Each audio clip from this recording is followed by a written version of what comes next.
యాదాద్రి భువనగిరి జిల్లాలో R&B రహదారుల అభివృద్దికి ప్రభుత్వం 161.48 కోట్ల రూపాయలు కేటాయించింది. హ్యామ్ విధానంలో టెండర్లు పిలిచి సింగిల్ రోడ్లను డబుల్ లేన్లుగా, డబుల్ రోడ్లను 4 లేన్లుగా విస్తరిస్తారు. తద్వారా జిల్లాలోని తుర్కపల్లి, రంగాపూర్, నాగారం, చౌటుప్పల్, ఆలేరు, మోత్కూరు, రఘునాథపురం, చల్లూరు, భువనగిరి, చిట్యాల తదితర మార్గాల అభివృద్ది ద్వారా రవాణా సౌకర్యం మెరుగవుతుంది. జిల్లాలో ₹1,00,000 లోపు వ్యక్తిగత రుణం తీసుకున్న 2,355 మంది చేనేత కార్మికులు రుణమాఫీకి అర్హత పొందారు. కలెక్టర్ అధ్యక్షతన జరిగిన బ్యాంకర్ల సమావేశంలో ఈ జాబితా ఆమోదం పొందింది.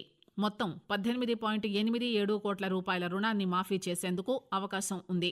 స్థానిక సంస్థల్లో బీసీలకు 42% రిజర్వేషన్ల బిల్లుపై బీజేపీ తన వైఖరిని వెంటనే స్పష్టం చేయాలని సిపిఎం కేంద్ర కమిటీ సభ్యుడు ఎస్ వీరయ్య డిమాండ్ చేశారు.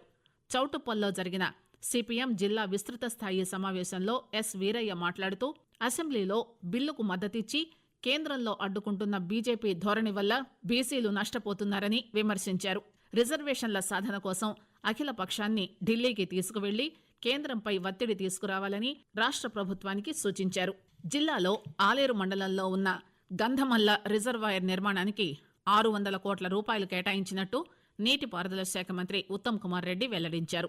భూసేకరణకు అదనంగా మరో 27 కోట్ల రూపాయలు త్వరలో మంజూరు చేస్తామని, ఈ ప్రాజెక్టు పూర్తయితే ఆలేరు రైతులకు సాగునీరు అందుతుందని చెప్పారు. గత బీఆర్ఎస్ ప్రభుత్వం పేదలను విస్మరించిందని, ఇళ్లు, రేషన్ కార్డులు మంజూరు చేయలేదని గిరిజన శాఖ మంత్రి అడ్లూరి లక్ష్మణ్ కుమార్ విమర్శించారు. పోచంపల్లిలో జరిగిన ఒక సమావేశంలో మాట్లాడుతూ మంత్రి, కాంగ్రెస్ ప్రభుత్వం అధికారంలోకి వచ్చిన తర్వాత పేదలకు సన్నబియ్యం, కొత్త రేషన్ కార్డులు, ఇందిరమ్మ ఇళ్లు అందజేస్తున్నట్టు పేర్కొన్నారు.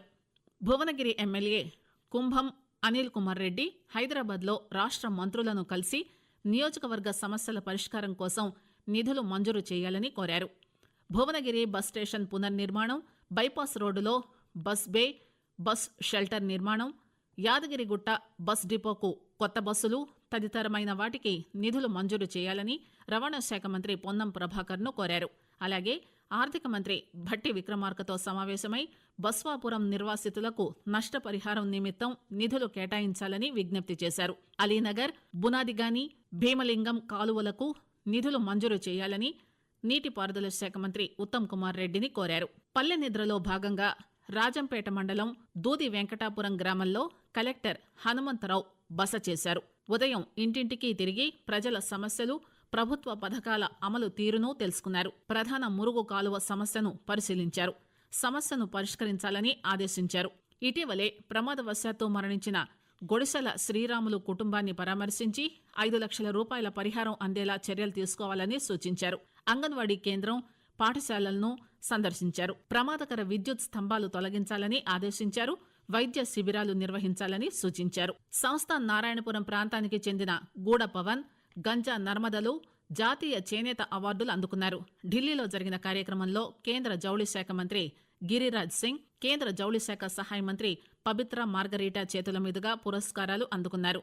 సహజ సిద్ధ రంగులతో పట్టు చీరలను మగ్గంపై నేసినందుకు పవన్ కు యువ చేనేత విభాగంలో, చేనేత వ్యాపారంలో రాణించిన నర్మదకు మార్కెటింగ్ విభాగంలో అవార్డులు లభించాయి. జిల్లాలోని భూదాన్ పోచంపల్లి పట్టణానికి చెందిన మంగళపల్లి శ్రీహరి రాష్ట్ర ప్రభుత్వం అందించే ప్రతిష్టాత్మక ఆచార్య కొండా లక్ష్మణ్ బాపూజీ అవార్డును స్వీకరించారు. డిజైనింగ్ విభాగంలో ఈ అవార్డు దక్కింది. 232 కొయ్యలతో చిటికాసు పద్ధతిలో ప్రకృతి, పక్షుల నేపథ్యంలో పట్టు చీరను రూపొందించారని శ్రీహరి తెలిపారు. హైదరాబాద్ లో జరిగిన చేనేత దినోత్సవ కార్యక్రమంలో ఈ అవార్డును అందుకున్నారు. జిల్లాలోని గుండాల మండలంలోని మారుమూల గ్రామమైన తుర్కల షాపురానికి చెందిన జక్కుల ఉదయశ్రీ జేఈఈ మెయిన్స్ పరీక్షలో 99.10% మార్కులు, ఆల్ ఇండియా 3000 ర్యాంక్ సాధించి ఐఐటి పాట్నాలో సీటు దక్కించుకుంది.